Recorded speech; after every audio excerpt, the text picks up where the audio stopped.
Ok, hey salut les warriors, j'espère que vous allez bien parce que moi je la forme, je vais vraiment très bien comme d'habitude. Le sujet auquel on s'attache aujourd'hui c'est la prise de masse. Qu'est-ce qu'il faut manger en prise de masse? Alors pour tout connaître sur la prise de masse en musculation, on va faire un plan en deux parties. Ouais, c'est comme à l'école, sauf que là on apprend des choses utiles.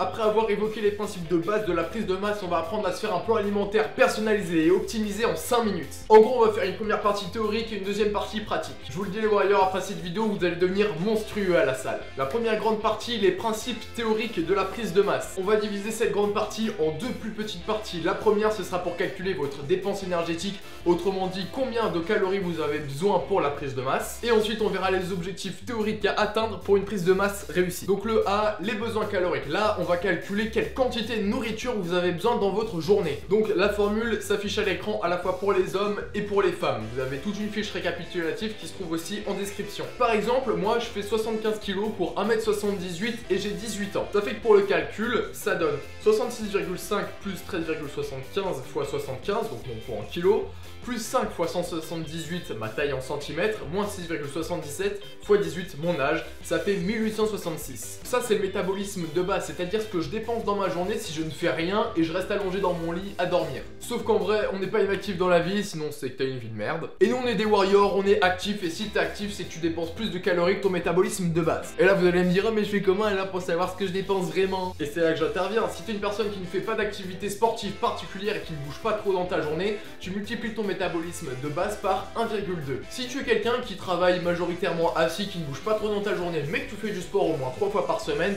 tu multiplies ton métabolisme de base par 1,6. Et si tu es quelqu'un qui bouge beaucoup avec ton travail et que tu fais au moins 3 fois du sport dans la semaine, tu multiplies ton métabolisme de base par 1,8. C'est valable pour les hommes et pour les femmes. Donc on va garder mon exemple à moi. On a vu que mon métabolisme de base c'était 1866 calories. Dans la journée, je ne bouge pas trop, je travaille majoritairement assis, mais je vais à la salle au moins 3 fois par semaine. Donc on va multiplier mon métabolisme de base par 1,6, ce qui donne 2986 calories. Ça fait donc que dans ma journée, je dépense en tout 2986 calories. Mais si tu es quelqu'un qui est très fin de base, tu multiplies ce résultat par 1,1.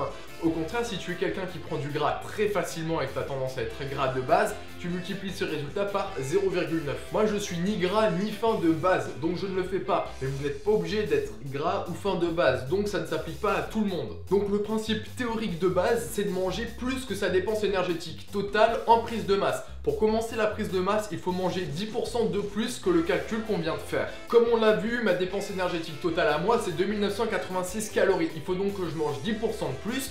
Donc on fait 2986 fois 1,1 et ça donne 3285. Je devrais donc manger 3285 calories pour commencer ma prise de masse. Félicitations les warriors, là on vient de calculer la quantité de nourriture dont tu as besoin pour ta prise de masse. Maintenant on va parler des objectifs à atteindre pour une prise de masse. Donc c'est intitulé du B, les objectifs théoriques de la prise de masse. L'objectif principal c'est de prendre environ 1,5 kg par mois. Ne montez pas au-dessus de 14% de masse grasse en prise de masse parce que après pour sécher ça va être beaucoup trop long. Croyez-moi les warriors, on peut prendre beaucoup de masse sans prendre énormément de gras si on respecte bien les paliers en augmentant uniquement quand on ne prend pas de poids pendant 1 à 2 semaines et en augmentant comme je l'ai dit de 250 à 500 calories majoritairement des glucides. Pour ce qui est des apports en prise de masse, il faut manger entre 1,6 à 2 grammes de protéines par kilo de poids de corps. C'est-à-dire que moi je fais 75 kg, donc je devrais manger entre 120 et 150 grammes de protéines par jour. Pour les glucides, c'est 4 à 7 grammes de glucides par kilo de poids de corps. Et enfin pour les lipides, c'est 1 à 2 grammes de lipides par kilo de poids de corps. Maintenant vous connaissez vos besoins et vos objectifs, on passe à la pratique, c'est parti. Donc le grand 2, c'est la répartition alimentaire. Je vais d'abord vous donner un exemple de répartition alimentaire et ensuite on va parler des cheat meals parce qu'apparemment c'est ce qui vous intéresse le plus, bande de gros dalleux. Donc le A, le plan alimentaire. Là je vous fais une exclusivité incroyable les warriors, je vais vous donner ma diète personnelle en prise de masse actuellement. Vous pouvez la recopier en adaptant les quantités à vos besoins caloriques.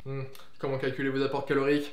On l'a fait juste avant, vous suivez, on continue. Donc, je connais pas tout par cœur, donc on va regarder ensemble. Mais dans la diète, on a 172 grammes de protéines, 364 grammes de glucides et 115 grammes de lipides pour un total à 3412 calories. Donc on commence par le petit déjeuner, de toute façon vous avez tout sur le récapitulatif. On a 2 œufs, 100 grammes de muesli et 100 ml de lait entier. Ensuite à la collation de 10 h, on a une barre de céréales qui est majoritairement faite d'avoine. Ensuite au déjeuner, 100 grammes de pâtes complètes qui sont pesées avant avant cuisson, 150 g de jambon et 150 g de légumes de saison. La collation de 16 h, on a 4 crêpes protéinées avec 40 g de chocolat noir. Ensuite, le dîner, 220 g de quinoa, 150 g de légumes de saison. Ensuite, moi je vais à la salle après le dîner et donc quand je reviens de la salle, je me fais la petite collation post-workout qui est composé d'un shaker de whey avec 30 g de whey, 200 ml de lait entier et 30 g de beurre de cacahuète. Ce n'est qu'un exemple d'un jour, parfois je rajoute des fruits, parfois je remplace la viande par du poisson. Donc voilà un exemple de plan alimentaire personnalisé. Maintenant on va parler des cheat meals, c'est ce qui vous intéresse. Quid des cheat meals? On peut s'en autoriser, on est en prise de masse, non? Eh bah non, effectivement non, faut pas déconner. La prise de masse, c'est de la prise de muscle, pas de la prise de graisse. Alors bon ok,